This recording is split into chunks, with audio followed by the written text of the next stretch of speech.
ศาสดาของเราทรงใจถึงกันหมุนวัน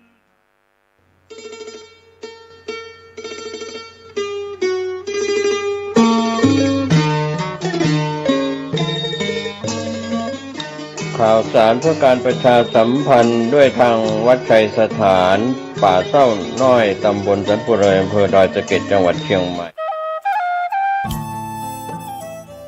ท่านกำลังติดตามรับฟังสถานีวิทยุกระจายเสียงพระพุทธศาสนาแห่งชาติและสังคมคลื่นเพื่อการศึกษาพระพุทธศาสนาและวัฒนธรรม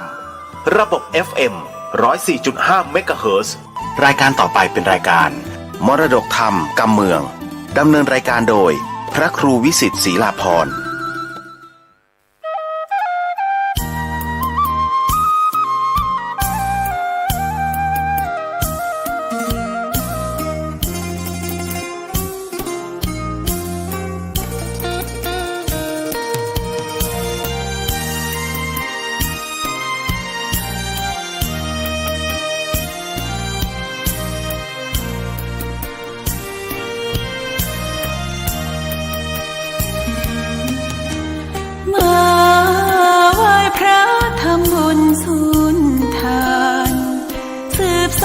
ตำนานโบราณกาลนานมีวัดวังสิงห์คำอำเภอเมืองเชียงใหม่แห่งนี้และนาญาติโยมน้องพี่สามัคคีรวมทานร่วมทุนวัดวังสิงห์คำรู้กันทั่วคอนพระครูวิสิทธิ์ศรีลาภรณ์เทศสอนให้พรเกื้อกูลเจ้าคณะตำบลป่าแดดหน่อเนื้อนาบุญเจริญพรญาติโยมคุณร่วมบุญร่วมแรงศรัทธาพระเจ้าทันใจ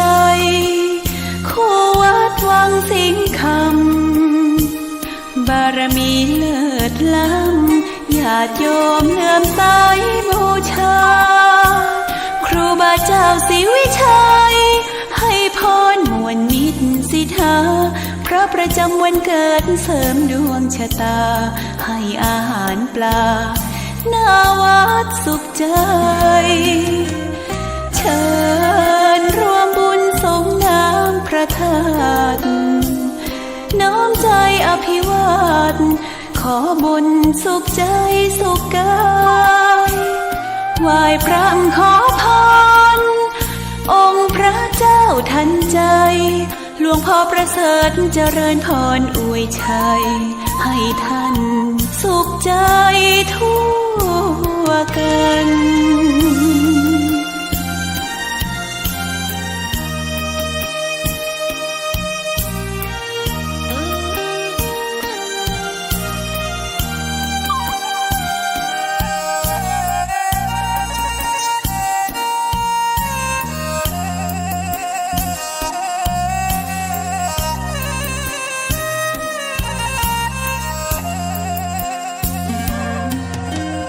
เชิ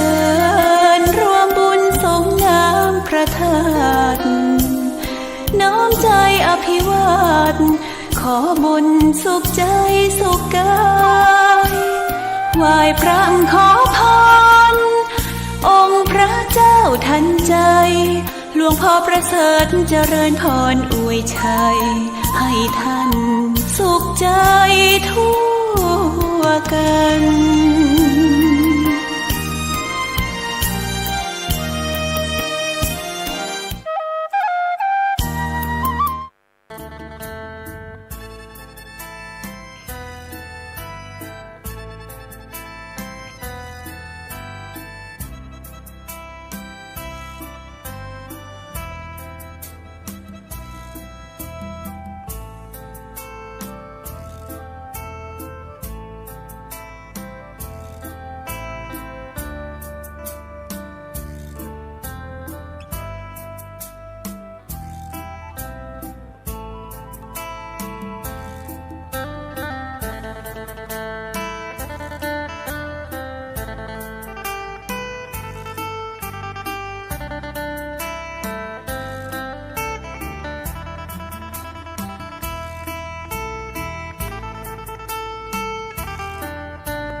วันที่ 15ทุก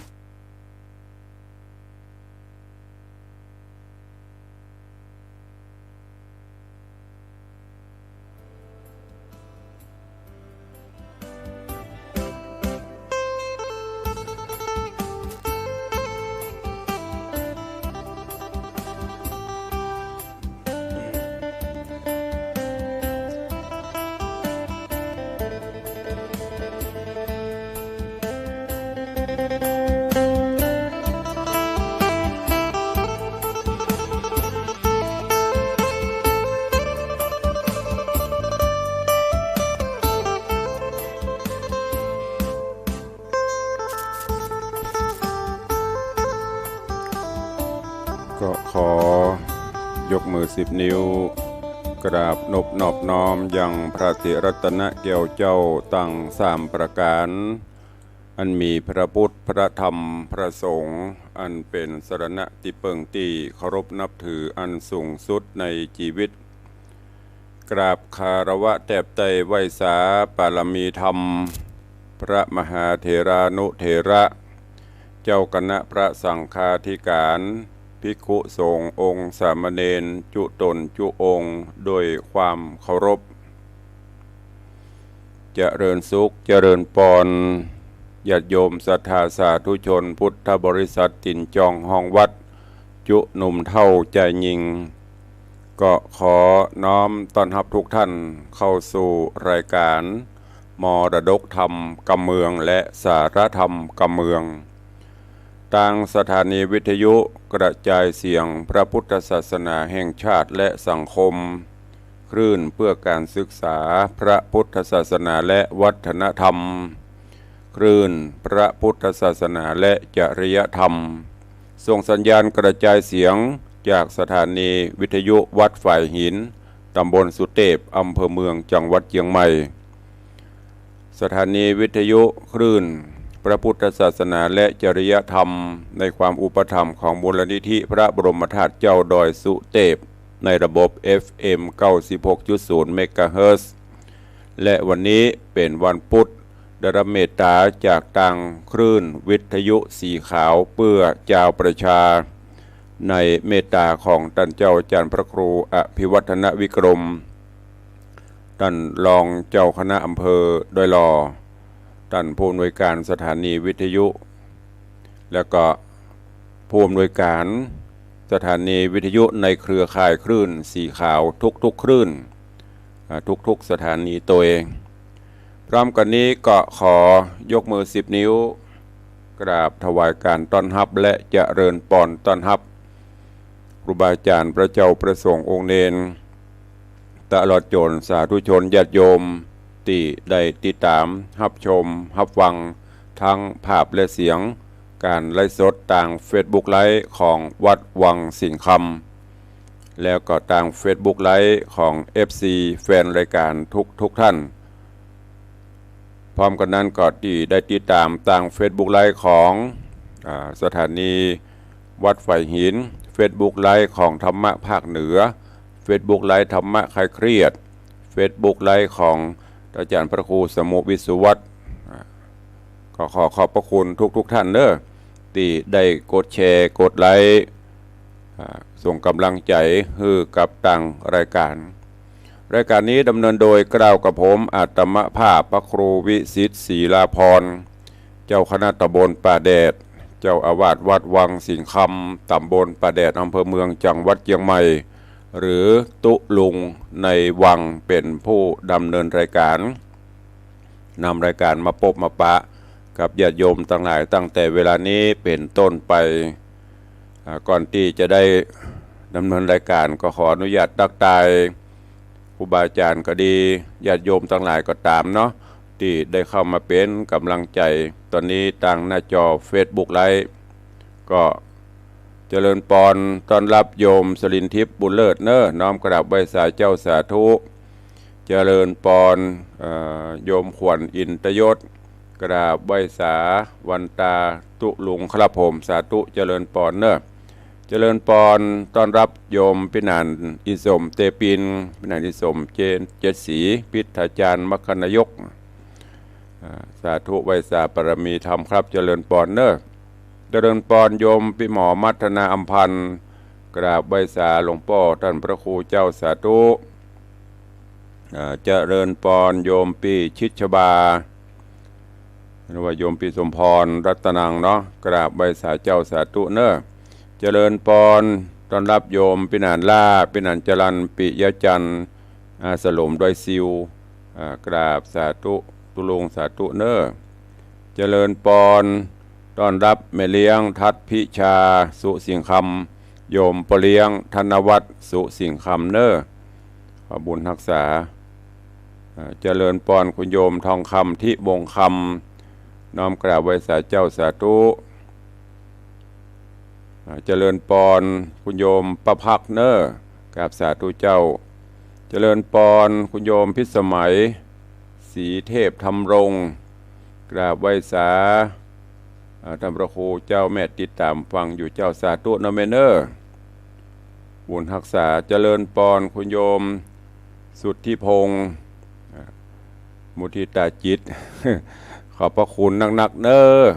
ถ้าบัดติดการนั้นก็มาห่วมกันเนอวันนี้มีข่าวดีแจ้งโยมถ้าจะฮู้กันละต่างFC ต่าง Facebook เปิ้นเอาไปลงก็โยมขอมุทิตาก็ขอบคุณตัวเนอเจริญปอนคุณโยมแก้วรอดสการกราบไว้สาเจ้าสาธุเจริญปอนโยมจันสายแปลงหลวงกราบไว้สาเจ้าสาธุเด้อแล้วก็เจริญปอนยายเพลินเพื่อนเกษตรกราบไว้สาเจ้าสาธุเจริญปอนต้อนรับโยมแม่จันดีวิสุทธินันเนอโยมแม่อุปถากจากเจดีย์แม่ครัวกราบไว้สาธุเจริญปอนแม่ตัวเนอเจริญปอนคุณโยมสมทรงสิทธิตากราบสาธุเจ้าดูอยู่ฟังอยู่สาธุเจริญปอนคุณโยมอัมพาสมยศกราบไว้สาเจ้าเจริญปอนต้อนรับทุกท่านเนอที่กำลังเข้ามาเดี๋ยวใต้รายการตุลงก็จะไปตักตายต่อเนาะก็ทางบ้านที่ฟังทางสถานีวิทยุก็ใต้รายการก้อยอู้ก้อยจ่ากันตักตายกันเนาะตอนนี้ต้อนรับญาติโยมศรัทธา FC ทางหน้าจอที่กำลังเข้ามาอยู่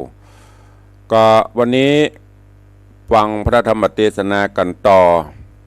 ก็เดี๋ยวใต้รายการก็มีข่าวอย่างก็ค่อยมาอู้มาจ่าเนอะพี่น้องที่ฟังจากต่างคลื่นสีข่าวก็ดีรับฟังจากที่ไหนจังหวัดใดเนาะ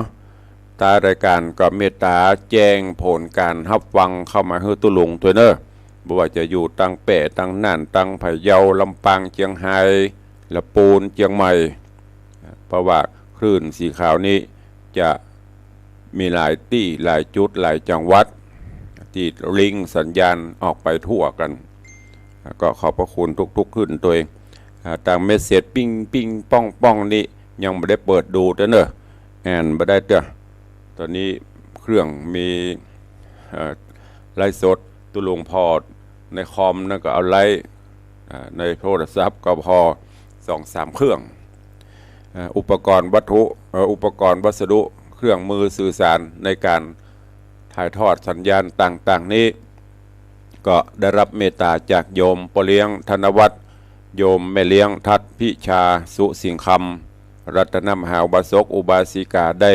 เมตตาถวายมาอย่างที่ได้แจ้งญาติโยมไปบอกว่าจะเป็นคอมพิวเตอร์โน้ตบุ๊กโทรศัพท์มือถือมันนี่ถ้ามีปเลี้ยงไปเลี้ยงขึ้นมานี่ก็ศรัทธาจะไม่ได้ฟังเนาะเวลาก็ล่วงเลยไปติ๊กละเข้าสู่หัวใจของรายการเถอะก่อนก็เดี๋ยวใต้รายการก็มาตักมาตายกันต่อเพราะว่าพี่น้องญาติโยมศรัทธาก็ท่าฟังกันก็เข้าสู่เรื่องเนื้อหาสาระเนาะพี่น้องทางคลื่นสีขาวก็ฟังไปตัวนั้นเนอะก็สุวรรณะแปะคำกำลังเริ่มเตะมาได้ 2-3 ตอนอยู่วันนี้ก็จะขึ้นสู่ภูกที่ 3เรื่องราวของสุวรรณะพรหมมาตอนก่อนนั้นก็ลำดามาถึงตอนที่เจ้าสุญโญหรือว่าเจ้าสิปวิจาได้ล่ำลาหรือว่าปฤษีได้ตายจากไปละแล้วก็มอบของวิเศษให้ ก็เอาไปทดลองไปเรื่อย สุดท้ายมาจะปีกบ้านซ้ำไปหันใส่ราชสีห์ก็ไปเสพเม็ดหุ่นราชสีห์สะดุ้งตื่นห้องแผดเสียงปะโตแก้วหูแตกดักแตกตายตอนนั้นกับเบรกวัตติหันย้อนมากล่าวถึงยังตอนต่อติตวานี้เพิ่นบอกว่าก็ยังมีเศรษฐีเก่าแห่งคนหนึ่งเศรษฐีเก่าแห่งคนหนึ่งอยู่ที่เมืองพรหมทัตเศรษฐีคนนี้ชื่อว่าปุตตมะเศรษฐีปุตตมะเศรษฐีก็เป็นพ่อห้างพ่อไม้เมียตายละแล้วก็ยังมีลูกสาวแห่ง2 คนลูกสาวของปุตตะเศรษฐีนะคนแรกก็ชื่อว่าสุจดาน้องคนที่2ชื่อว่าอัมรา หลังจากที่เมียตายไปพ่อเศรษฐีก็ปฏิบัติหน้าที่ถึงพ่อถึงแม่เลี้ยงดูปู่เสือลูกเต้าจนใหญ่มา แต่ว่าลูกถึง2 คนนี้นิสัยใจคอบ่เหมือนกันคนพี่ไปแหมยังคนน้องไปแหมยังโดยเฉพาะคนพี่นี่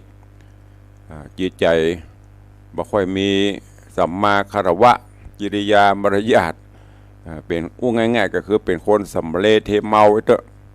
ชอบกินชอบเอวแต่ขี้ค้านบ่ค่อยเยอะการเยอะงานแต่อำมรานี่ไปแหมแนวอันนี้ก็เหมือนกันญาติโยมเฮาทั้งหลายคนเฮา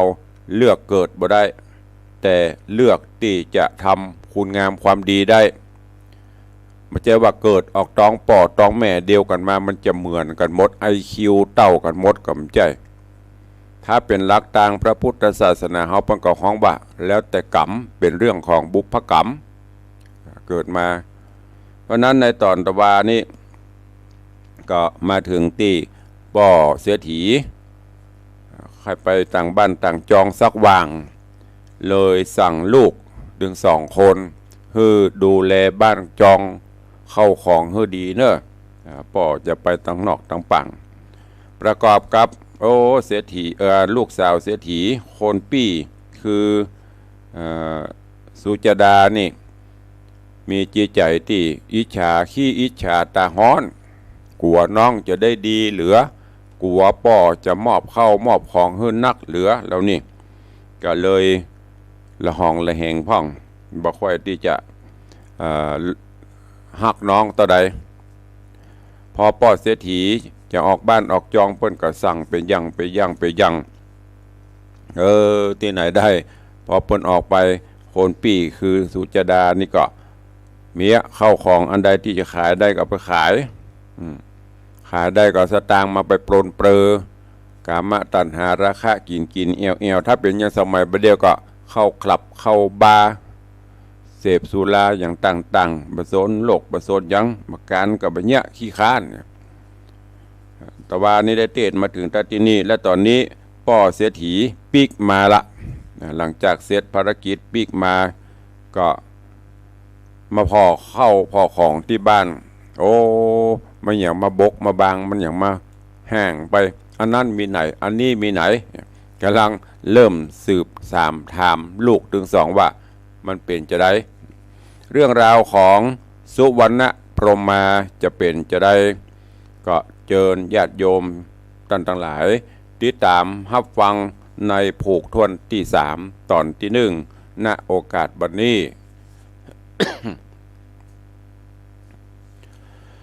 นะโมตัสสะภะคะวะโตอะระหะโตสัมมาสัมพุทธัสสะ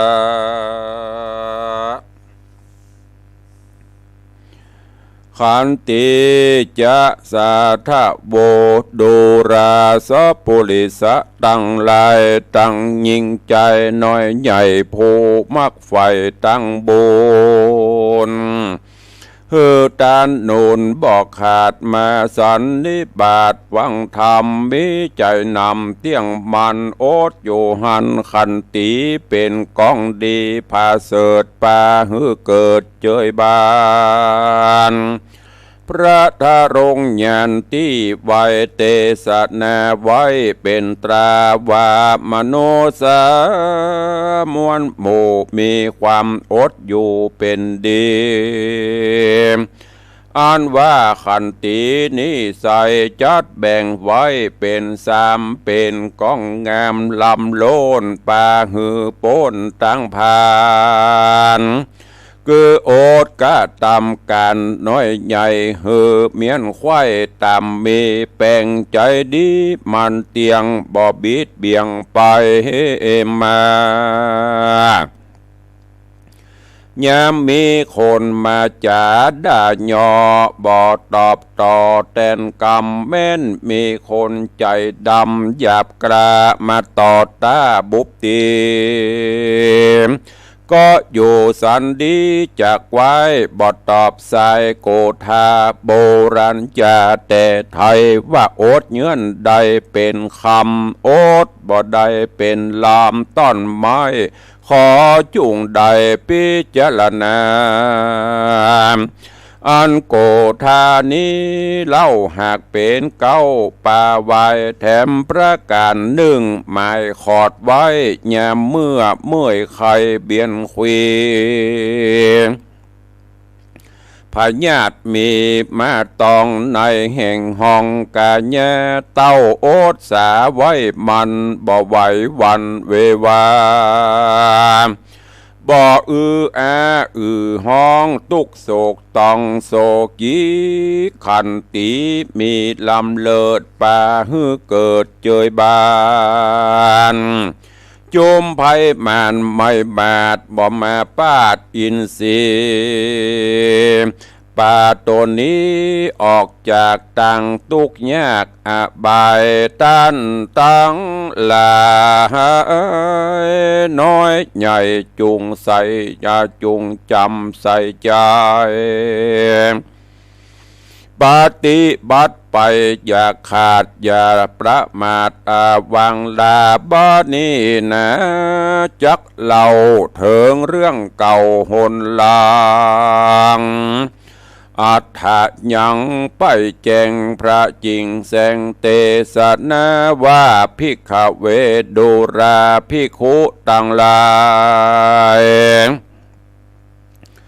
ตนเป็นสายอริยะเจ้าอันว่าปูบาปเศร้าเศรษฐีกันเข้าของหนีกว่าจอยก็ถามลูกน้อยสายตา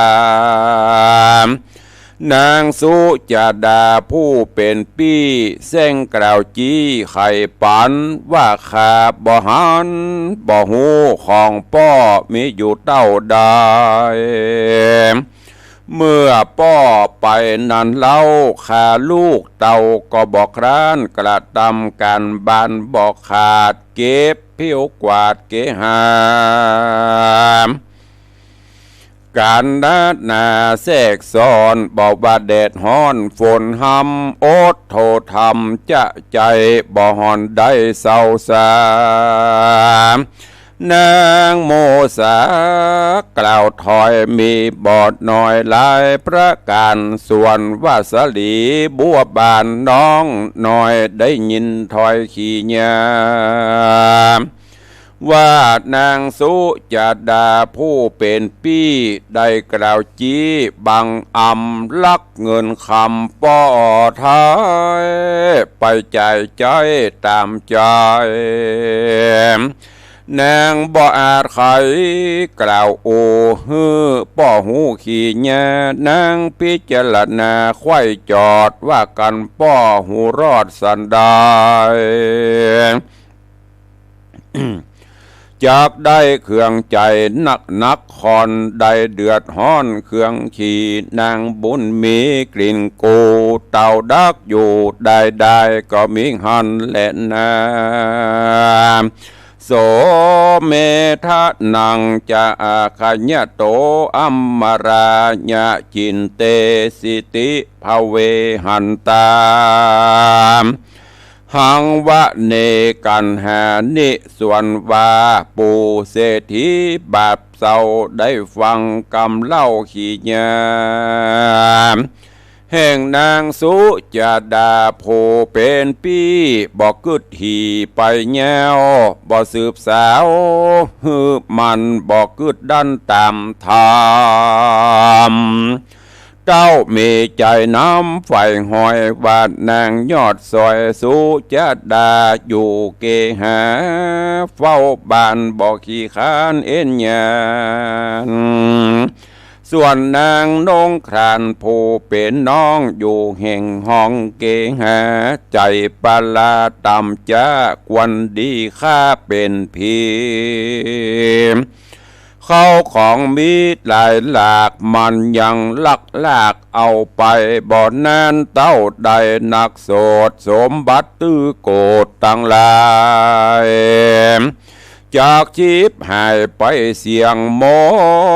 เลี้ยนเกลียงบ่หลอสันได้หนอกูนี้จากเนี่ยที่สันได้หากนำไปแล้วข้าเจ้าโลกละก็จักนินตาใครขี้ญาติลวงล่อเอานางเอาหนอบุตรดีเอานางหนอบุตรดี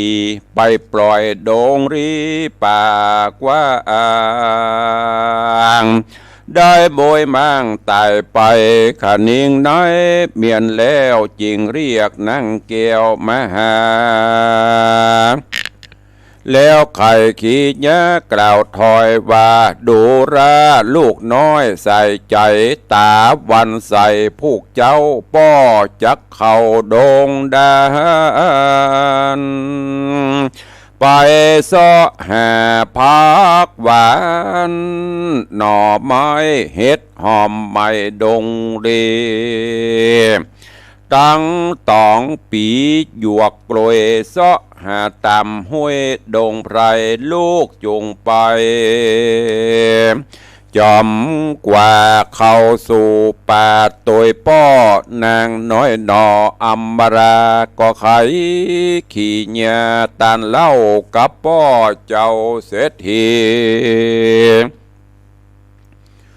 โดยกรรมดีอ่อนอ้อยว่าข้าลูกน้อยจักไปตามก็มีหันและนาปุณนาติวะเสในวันลุนรุ่งเจ้าปู่บาปเศร้าเสียทีก็ป่าปุตินอดลาเข้าสู่ป่าดงไพรก้อยเตียวไปจะใจลัดป่าไม้จอยวอยข้ามปูดอยเถื่อนทำลัดข้ามน้ำไหลสาย15บันหมายครบไว้เข้าสู่ป่าใหญ่หิมมาปานบ่ใจอาปู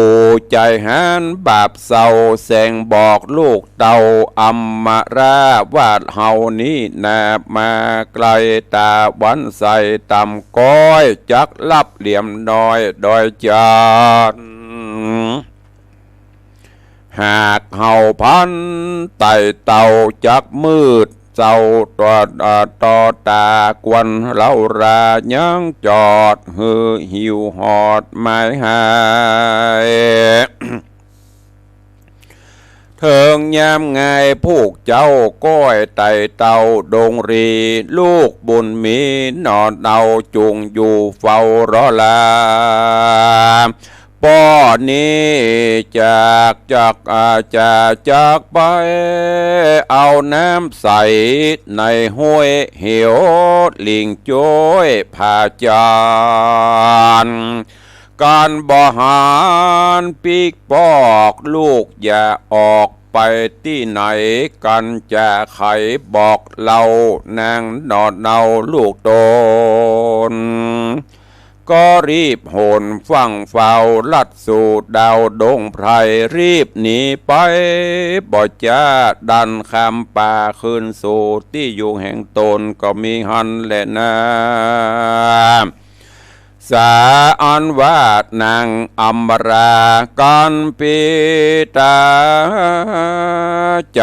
บาปบ่สุภาพตามธรรมบาปซอยดง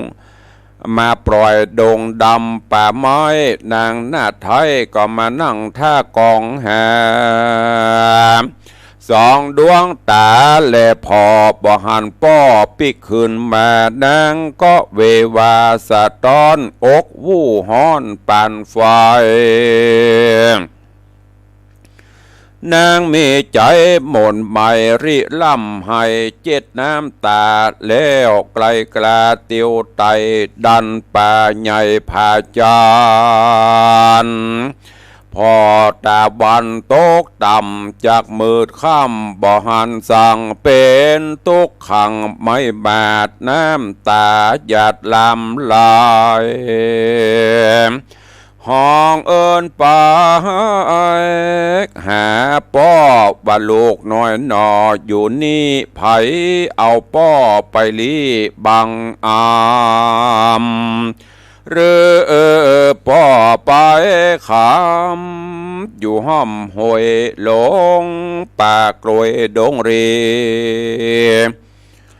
หรือยักษ์ขีดนี้หยาบกระสัดร้ายล่าดงไพรเสือตาใสเล็ดโซจักเข้กูมังกรงูเงือกงอนกระหยาบมากันก้าป้อไปกินหรือป้อปะบ่ยินฮักข้าเอามาปล่อยป่าเดียวได้นางพันภายดันกว่าเสาะตามป่าดงเขียวไปคนเดียวจะใจตามป่าไม้ปูดอยบ่หันหอยตีนป้อนางเล็งพอไปมาหันรุกขาดต้นไม้ต้นหนึ่งใหญ่นำแน่น้ำเป็นไม้ให้คำห้มกว้างเป็นที่อยู่สังสกุลนานกบินมาเป็นหมู่พ่องจับอยู่ปลายไม้พ่องบินไล่เลยกันเสียงเนื้องนันจะเศร้าสะนันดาวดงดานนางนงครานนาไทยยังอยู่ห่มไม้เฟยนาเมื่อจนตาจุติก็มีหันแหละนากิระดังหูมาดีก็ยังมีใจขี้ไล่ผู้หนึ่งโสดเล็งหันโตดวัตะสงสารหนีภัยมานนาออกบวชแล้วลวดปั้มเป่งธรรมเมินแนะนำแต่เล่ามีกิเลสเข้าบังอามการแห่น้ำจ่องกองตกอยู่ห้องภัยแมนลืมกรรมฐานกว่าจอยใจจ่องหอยอยากได้ของโลกไตวิสัยวันหนึ่งเขาดงไพรป่าใหญ่ก็ไปปะใส่ไม่ให้คำต้นแน่น้ำใหญ่กว่าอ่างก็มีใจสร้างสูบเศร้ากึดใจเล่าไปแม่สันใดจะนั่นใส่จักเอาได้ดังใจจริงเสาะไปนาก็ได้ไม้กล้ามาแปลงสูบเศร้าแห่งอาจอ้างตีเล็กหับจังสับปะการเฮินเมินนานแต่เราสูบเศร้าเก่าก็แตกสองข้างแยกจากกันใจติดวันลอดควายเล็งยังถึงยังไม่ใหญ่ให้คำนายโด่งดำปากกวางบอกกึดสร้างภาวนาหลายวันมาแต่โสดเปียที่โหดเบียนคุยกามสร้างมีมาหอดไก่จากมวยมอดมรณาจิตนั่นกาติดขำยังไม่ให้คำปากวังกันว่ามวยมั่งตายไป ใจอะไรบ่เหือดเอาวิญญาณไปเกิดเป็นเพศเป็นดีสังเวทเวทนา7 วันมาเป็นพระศีลยังบ่ละกับตนกัน7 วันบนครบไว้ก็เป็นกับแก่ใหญ่ตาหลวงอยู่ที่กวงไม้ให้คำอยู่ดงดำป่ากวางย้อนกำสั่งป่ามาเป็นทุกขเวทนาไม่เดือดอยู่บ่เหือดแยมวันก็มีหันแลนะตาในกาละนันเล่ากันนางนอดเนาอัมมาราอยู่ปืนไม้ฟวยนาให้คำ เพศดงดำ เพศดงดำขวาดหูย้อนนางกลิ่นกูอัมมาลาร้องให้ไปมาบ่เหือดตุกไม่เดือดนำนายินคุณนาบ่น้อยกล่าวตะกวนกล่าวถอยถามดูว่านางบุญจูดนี่เล่าตุกไม่เอาสั่งจา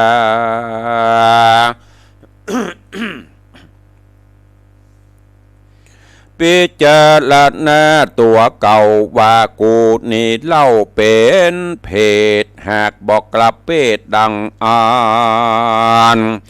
นางผู้นั้นเตี้ยงกว่ากูขนิ่งดูสันทีหือแม่นที่ธรรมดากวนเราลากลับกลายเป็นกับเกลายป่าไม้หันจักใดเป็นดี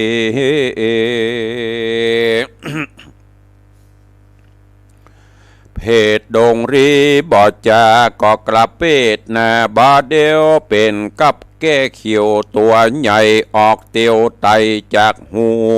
แล้วถามดูที่ถอยซึ่งนางนอดน้อยอัมราว่ากูว่าดูราโอปาสิกาเฮ้ยนอดนาเอาทุกโศกเศร้าสั่งจาสันได้มาร้องให้เดือดฮ้อนไม่สันได้จุงจักใครบอกกล่าวฮือหูข่าวตามดีนางบุญมีน้อยนอนน้อยเงนพอคอยไปบนได้ยินเสียงคนเตี้ยงแต่สั่งว่ามาเป็นกับเกตัวดงนา สันได้จากกล่าวโอได้ขวาดหูจักกูหากกึดดูสันทีบ่แม่นตี้ธรรมดาตัวกูแน่เดี๋ยวนี้บ่อาจจากลีลบหนีกวนแป่งใจดีตั้งมันโอดเงื่อนกันขันตีจากเป็นดีจากเป็นผียักษ์เพศอยู่ในเขตดงดำกวนไขกำก่าวถอยโดยกำอ่อนอ้อยบอนยายโบราณขาแต่ไทยสอนกล่าวไว้นำมาว่ากรรมอูนี้แน่บ่โหดมีกุลและโทษเสมอกันกรรมจะนั้นเดือดไม่บาปะปาหือใดเครื่องขีกำจะดีอ่อนอ้อยได้จื่นจ้อยไปลุนหรือเป็นกุลเมื่อนาก็มีบานานแลนะนิติตังขีญาสังวันนะนาวิเศษจะห้องเหตุธรรมเทศนาสุวรรณพรหมาผูกที่3ตอนที่1ก็บังโกมสมเร็จสเดชจบไปแหม1 ตอน ในเรื่องของสุวรรณพรหมมา เรื่องราวก็เข้มข้นม่วนงันขึ้นติ๊กๆนะติดตามฟังกันไปเนอะในตอนนี้หลังจากที่ปู่เสียถีปิกจากกิจการงานมาบ้านมาจองเข้าของสัมปติร้อยหล่อลงสอบถามลูกเต้าโดยเฉพาะคนปี้ก็ตอนหน้าป่อนี่ดีกำบ้านเฮาว่าเนี่ยการเอาหน้าหรือที่เปิ้นเปรียบเทียบก็คือหมูบุญ หมาโลดลัดการเต้นน้องเป็นคนเนี่ยในระหว่างที่ป่อไปอยู่เพียวปัดกวาดบันจองเจ็ดถูสับปะปีนี้แมทคืออะไรมันใจเปิ้นแข่งบอลแข่งเป็นแมทนะแมทก็คือลักของเปิ้นลักของป่อไปขายกำยังเนี่ยป่อปีกมาแล้วมาถามหาก็แต่งทะลิเนี่ยการเอาหน้าอีเด้อคนล่านี่ตอนเนี่ยการน้ำป่อบ่หันป่อก็บ่คิดทีบ่พินิจพิเคราะห์พิจารณาก็ไปคิดว่าอีล่านี่เอาไว้บ่ได้นี่ขี้ลักขี้จกดีบดีทรัพย์สิ่งสลิงคันสมบัติพระสถานกูจะมาชิบหายนี่จะฆ่า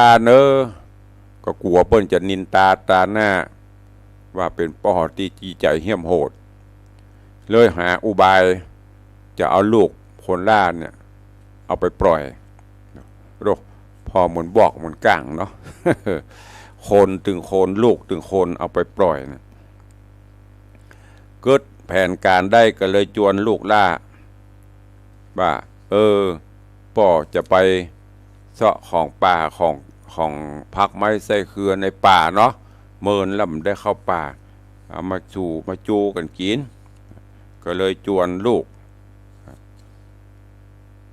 นางก็เลยลูกคนล่าไปก็เลยนางบักคัดเนาะเพราะว่าลูกเพิ่นกับคนล่าอย่างที่บอกไปเป็นคนที่เคารพนับถือป่อแม่คือความนับถือยกไว้เหนือเก้าเหนือหอนป่อว่าจะได้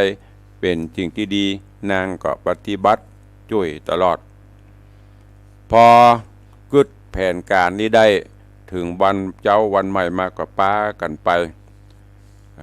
เอาไปตัวลูกนะหันบ้าหนตางไก่นักเกละจะปีกมากับบัตันละก็เลยเอาลูกสาวคนล่านี่บอกว่าลูกเฮ้ยตะวันจะตกดินละค่ำมานักเกละปีกกับบัตันละลูกนอนกันเนี้ยมันพูกเจงมาดีควายงามยามดีเฮาก็ก้อยปีกบ้านเฮาลูกสาวก็เชื่อแล้วก็ป่อเสียทีก็บอกว่าอยู่นี่รอป่อเนอะจะไปเสาะผลหมากหลักไม้เสาะอย่ามาสู้กันกินตีนให้ได้ลองแรงกองแกงลวดงวายต้องหลังอ้อมบัดปีกบ้านเหี่ยปล่อยฮื้อลูกสาวคนล่าอยู่ในป่าน่ะหลงอยู่ในป่าน่ะเนี่ยจะได้ขำมาจอยบ่อยป่อก็ไปไหนบ่ฮู้จะเนี่ยจะได้อำมาลาก็เลยต้องละเวเหหนเดี๋ยวตะมุนั้นน่ะจะปีกกับปีกมันได้ละจำเป็นนะกะค่ำไหนก็นอนเตียวไปเตียวมาจนไปหันต้นไม้ไทรใหญ่ไทรหลวงไทรคำต้นใหญ่ต้นหลวงนางก็ไปพักอยู่ที่หั่นพักจอดพักย่างไปแล้วก็มีแหมพลอันนั้นก็ปั่มเปงมาจะดีเป็นช่างเป็นอย่างตัวเด้อวันหนึ่งเปิ้นห้องอย่างก็เศร้าหรือหูกที่เปิ้นเอาตอเป็นเป่าไฟนะบ้านเฮาบ้านเมืองเฮากำเมืองของเศร้าเนาะที่เปิ้นจักสู่สานะตีมีดตีอย่างเนี้ยก่อนนี้มีหันประเด็นละอ่อนเดียวบ่หันละ ก็ไปเสาะไม้จะมาแปลงเศร้าไปหมายตาเนี่ยต้นไทรคำที่อำมาลาอยู่เนี่ยแล้วก็ปิกไปสุดท้ายมาเหมือนมานานเศร้าอันที่ใจมันแตกก็นึกถึงหันต้นไทรคำหันต้นนะก็เลยจะมาเตรียมที่จะมาตัดไม่อย่างนะพอ ใกล้นี่มาบัตรได้มาตาสกรรมถึงคราวเปียทิโลกาเบียดเบียนตายพอตายไปปบก่อนที่จะตายนั้นจิตของเพิ่นไปผูกที่ต้นไม้ไทรคำล่ะตายก็เลยไปเป็นกับแกหรือตุ๊กแกเนาะบ้านเฮืองของตุ๊กแกตกโตน่ะไปอยู่เฝ้าอยู่หั่นน่ะห้องโอ้มีวันหนึ่งพอนางอมรามาถึงเนี่ยกับแกก็คืดใจใครได้ล่ะมีใจปฏิภาคหำว่าจะเนี่ยจะได้ตอนที่ไปเป็นเพศเป็นผีอยู่ที่หั่นเฝ้าอยู่ที่หั่นน่ะรูปร่างคมงามบดีก็เลยแถลงเป็ดเป็นกับแกเป็นตกแกตกโตเนี่ยถ้าจะตกโต ตักหันนั่ง หันน้ำบลามาอย่างเงี้ยใหญ่จังเนี่ยก็เลยตักอยู่ตำบลตักเป็นภาษาคนนางก็แงนขึ้นพอโหอันนี้เป็นตุกแกเนี่ยเป็นตกโตเนี่ยตักกำลังจะถามตักกันเนอะเดี๋ยวก็ถามก็ฟังกันตอนต่อไปว่าเพิ่นจะตักจะตายแล้วอะไรอย่างจะเกิดขึ้นก็ให้ติดตามฟังในพระธรรมเทศนาตอนต่อไปวันนี้เบรกไว้เต้าอี้ก่อนเนาะหมอกหอมปากหอมคอ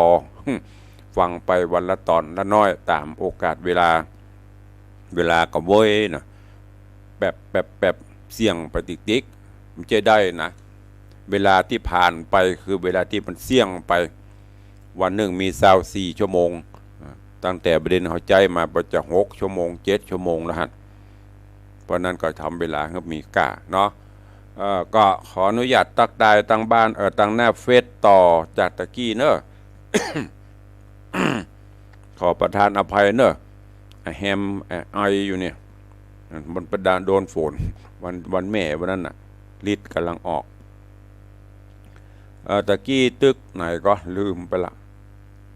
โยมแก้วรอดสการเนาะต่อมาตะกี้โยมจันสายแป้งหลวงเนอะเจริญปอนยายเพลินเปื้อนเกษตรแล้วก็เจริญปอนโยมสมทรงสิทธิตาโยมอัมพาสมยศเจริญปอนคุณโยมสมศรีพรหมเมืองเจริญปอนคุณโยมนิคมสุริยาศรีสาธุเจริญปอนโยมแม่ดาวันคำวังเจริญปอนคุณโยมปีอัญชลีคำกิติเนอร์แล้วก็เจริญปอนโยมเพ็ญศรีสันทรายไว้สาท่านเจ้ามหาพรหมวิมลรัตน์ท่านพระครูวิมลบรวัตรเจ้าคณะตำบลหายาเจ้าวาดตู้เจ้าหลวงวัดพวกจางเนอะกราบครับเช่นเดียวกันเนอะกราบขอบพระคุณที่เข้ามาติดตามพอคอยพอส่องวันนี้ก็มีข่าวแจ้งให้ญาติโยมตั้งหลายเนอะบางท่านก็อาจจะหูจะทราบไปบางท่านก็อาจจะยังบ่หูเตื้อบะแจ้งศรัทธาก็จะบ่หูเนาะเพราะทุกลุงเป็นเจ้าของรายการจำเป็นต้องแจ้งเองก็สืบเนื่องจากทางพระมหาเถระครูบาอาจารย์เจ้าคณะผู้ปกครองเปิ้นก็ได้พิจารณาหันคุณงามความดีเนาะที่ได้สร้างไว้ตัวเองซึ่งในตอนนี้ก็ได้รับเมตตาจากพระมหาเถระครูบาอาจารย์เจ้าคณะผู้ปกครองเปิ้นพิจารณาเลื่อนตำแหน่งเนาะถ้าเป็นข้างนอกนะจะว่าได้กำจ้างว่าเลื่อนตำแหน่งจากเจ้าคณะตำบลคือไปดำรงตำแหน่งรองเจ้าคณะอำเภอเมืองเชียงใหม่ซึ่งอำเภอเมืองเป็นอำเภอใหญ่อำเภอเมืองหน้าด่านเป็นเมืองที่เป็นอำเภอที่พระเจ้าประสงค์นักวัดวาอารามก็หลายภารกิจคณะสงฆ์กิจการพระพุทธศาสนาก็นักก็ต้องมีผู้มาช่วยงานบริหารงานคณะสงฆ์การนี้เปิ้นก็พิจารณาเลื่อนตำแหน่งฮึตุลุงขึ้นไปเป็นรองเจ้าคณะอำเภอซึ่งก็จะมีพิธีมอบใบตราตั้งรองเจ้าคณะอำเภอโดยพระเดชพระคุณหลวงพ่อท่านเจ้าคุณพระพรหมเสนาบดีหลวงพ่อเจ้าคณะภาค7กรรมการมหาเถระสมาคมเจ้าอาวาสวัดปฐุมคงคากรุงเทพพ พร้อมพระเถระผู้ใหญ่อันมีรองเจ้าคณะภาคคณะผู้ติดตามตลอดจนตั้งจังหวัดเขาก็จะมีพระเดชพระคุณหลวงพ่อท่านเจ้าคุณพระเทพมังคลาจารย์หลวงพ่อเจ้าคณะจังหวัดเชียงใหม่ตลอดจนรองพระเถระผู้ใหญ่หลายๆรูปจะได้เมตตาเป็นมังกละมงคลกับวัดวาอารามตัวเองเพื่อจะมาประกอบพิธีมอบใบตราตั้งรองเจ้าคณะอำเภอตีวัดวังสิงห์คำเนอะพร้อมกันนั้นก็เป็นโอกาสมังกละมงคลกับตุลุงปกติแล้วทุกปีวันที่21 สิงหาคมเป็นวันรวมญาติธรรมจะมาจุ่มนุมมารวมกันปีนี้ตุลุงก็ว่าโอ้ลดโทนลงเนาะเพราะว่าปีแล้วเขาก็จัดแต่แต่ก็ปรากฏว่าบุญมาวาสนาส่งครูบาอาจารย์เปิ้น เมตตาก็ถือว่าเป็นของขวัญวันเกิดก็รวดเอาโดยการทำบุญด้วยกันดังนั้นก็เจริญปอนแจ้งญาติโยม FC ทุกท่านเด้อทางต่างบ้านที่ฟังต่างบ้านต่างจองหรือที่เข้ามาส่องมาดูต่างเฟซบุ๊กไลฟ์ก็ถ้าบัติดกิจการใดก็เจริญปอนเดินเจิญงานนี้ได้มีการ์ดมีบัตรเนอะอาศัยเสียงนี้ประชาสัมพันธ์มาร่วมในถวายการต้อนรับพระเดชพระคุณหลวงพ่อเดชเจ้าคุณพระพรหมเสนาบดีหลวงพ่อเจ้าคณะภาค7กรรมการมหาเถระสมาคมเจ้าคณะผู้ปกครองตลอดจนหลวงพ่อจังหวัดรองจังหวัดเจ้าคณะอำเภอแล้วก็พระเจ้าประสงค์ที่จะมาร่วมพิธีในวันที่22เนอะตุลุงเกิดวันที่21 สิงหาคมปีนี้ตรงหมดเลยเกิดวันพุธที่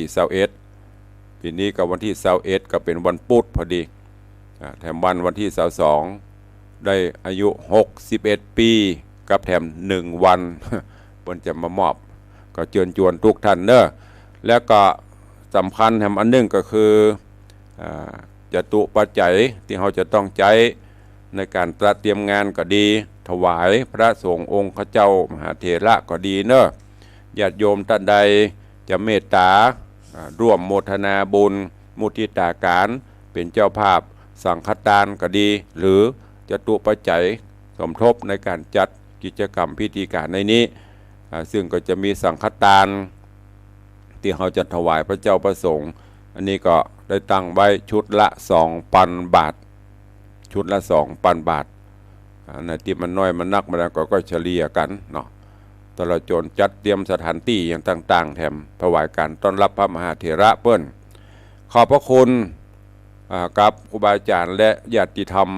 ผู้มีอุปการะโยมอุปถากอุปถัมภ์เนอะในตอนนี้ก็ได้รับเมตตาจากหลวงพ่อท่านพระครูสุวิมลธรรมรักษ์หลวงพ่อเจ้าอาวาสวัดลอยเคราะห์ตำบลจังการอำเภอเมืองเชียงใหม่ซึ่งก็เป็นพระมหาเถระที่เคารพนับถือมีหยังหลวงพ่อเพิ่นก็ช่วยเหลือตลอดคือการชี้แนะชี้นำอุปถัมภ์มาหลวงพ่อได้แต่ว่าหลวงพ่อบอกว่าผู้จาคุณงามความดีเนอะน้อมถวายปัจจัยเพื่อนำไปจัดกิจกรรมในคราวนี้เป็นจำนวนปัจจัยอยู่ 30,000 บาทท้วนน้อมกราบอนุโมทนาขอบพระคุณหลวงพ่อตัวเองแล้วก็เจริญปอนต้นขอบคุณกับโยมพ่อเลี้ยงธนวัฒน์โยมแม่เลี้ยงทัศพิชาอันนี้ก็เปรียบเสมือนเป็นพี่เป็นน้องเป็นพี่เป็นอ้าย ได้อุปถัมภ์ค้ำจุนมาโดยตลอดในช่วงนี้โยมพ่อเลี้ยงก็ไม่ค่อยสบาย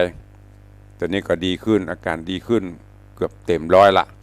แต่ว่านี้โยมพ่อเลี้ยงธนวัฒน์โยมแม่เลี้ยงทัศพิชาก็ดีใจจนน้ำตาตกก็เลยแจ้งมอบปัจจัยร่วมในการจัดพิธีการต้อนรับแถม 20,000 บาทท้วนก็ขออนุโมทนาเนอบุญกินบุญตานนี้เป็นผลสะท้อนย้อนไปปกปักรักษาฮือหายปิดทิ้งมีสุขภาพมาลำนามัยดีแล้วก็ต่อมาก็มีโยมมณิษฐ์โยมพี่สายจันทร์บุญยวงร่วมถวายสังฆทาน1 ชุด 2,000 บาท โยมแม่ดาวันคำวังพร้อมลูกหลานร่วมถวายสังฆทาน1 ชุด 2,000 บาทโยมป่อจันทิพย์หรือว่าโยมป่ออุดโยมแม่ลำดวนกันทวงพร้อมลูกหลานร่วมถวายสังฆทาน1 ชุด 2,000 บาทโยมประเสริฐโยมปิวรรณาชำริดพร้อมลูกหลานก็ร่วมเป็นเจ้าภาพสังฆทาน1 ชุด 2,000 บาทโยมอินทร์โยมคุณครูประนอมอุ่นเรือนก็ร่วมถวายสังฆทาน1 ชุด 2,000 บาทกลุ่มพัฒนาคุณธรรมประแดดโดยโยมปเลี้ยงบุญส่งและคณะร่วมเป็นเจ้าภาพสังฆทาน1 ชุด 2,000 บาทแล้วก็ร่วมถวายโฮงทานข้าวเงี้ยวขอบคุณอนุโมทนาบุญกับโยมพินานอินสมเตปินพินานอินสม7 สีนี่ก็ร่วมโมทนาเป็นเจ้าภาพสังฆทานเฮือตลุง1 ชุด 2,000 บาทโยมแม่จันสมเชียงทองพร้อมครอบครัวร่วมเป็นเจ้าภาพสังฆทาน1 ชุดแล้วก็โฮงทานแฮม1 โฮงขอบคุณโยมแม่สีนวลรันจวนเนอะร่วมโมทนามุทิตาตุลุง500 บาทสาธุอนุโมทนาบุญกับทุกท่านตัวเองมันงานด่วนบุญด่วนเนอะใครจะร่วมก็แจ้งความจำนงได้แล้วก็บัติดการใดก็มาจุ่มนุมกันจะไปเฮือสถิติมันลดลงกุปีเต็มลานวัดเนอะ แล้วก็วันนั้นมีโยมแม่บุญยวงนางสาวกัญจนามงคลบ้านแม่โจ้นะมาห่วมบุญกุศลตัวเองโยมแม่เตรียมตานางสาวพัชราพรสายคำบ้านเจียงข่างสระปีก็มาร่วมโมทนาบุญตัวอนุโมทนาขอบคุณกับทุกท่านตัวเอาต่างบ้านต่างจองเวลาเลยวันนี้ใครจะอู้ได้สักสาย2 สายเข้ามาเนอะใครจะอู้ตัวตุลุงเข้ามาได้0817836540นะส่วนมากตุลุงก็คือเวลากับการเตะนักเนาะจะห้างเวลาวัสนอยก็ขนาดประชาสัมพันธ์แป๊บเวลาเลยล่ะถ้าจะตั้งขึ้นสีขาวเพราะถ้าจะตัดล่ะมีก็คำมีก็จะได้เลิกลากันเนอะเวลาตั้งสถานีวิทยุหมดแล้วถ้าเป็น Facebook นี่ไปได้เรื่อยๆจันคำมิตรรักแฟนรายการพันแท้ว่าใดนึกว่าจะหับสั่งอีฟังอยู่ อูเลนเซลเลนรู้อยู่ขอบคุณนะไม่อ้วยมอนเนอร์เอาละสาธุอนุโมทนาโทรมากะดีแล้วเด้อแม่อุ้ยมอนมาเป็นกำลังใจเอาโยมแม่ว่าจะได้มีเปลอะแม่ สาธุนะแม่เนอแล้วงานนี้ห้ามขาดนะไปเจ้าไปจะชวนไอ้สมพลไปด้วยป้ามีพลละครับแล้วยังแควนกะสาธุบุญรักษาเนอะแม่เนอสาธุเสียงแหบโยมแม่จันดีวิสุทธินันท์จะดีแม่ครัวร่วมรับเป็นเจ้าภาพถวายสังฆทาน1 ชุดสาธุอนุโมทนากับแม่ตัวเนอเอาแล้วเนาะเดี๋ยวใครจะอู้จะจะฮับจะห่วมเมตตาก็หลังไมค์เนอะเวลาหมดแล้วตุลุงขอนำรายการจากทุกท่านไปก่อนเนาะปะกันใหม่วันต่อไปเนอะขอความสุขสวัสดีจงบังเกิดมีกับครูบาอาจารย์ท่านเจ้าประสงค์องค์เนนสาธุชนญาติโยมทุกท่านอยู่ดีมีสุขเหมือนกันจุตนจุองค์จุผู้จุคนเนอจัตตารโอธรรมาวัตันติอายุวันโนสุขังพะลัง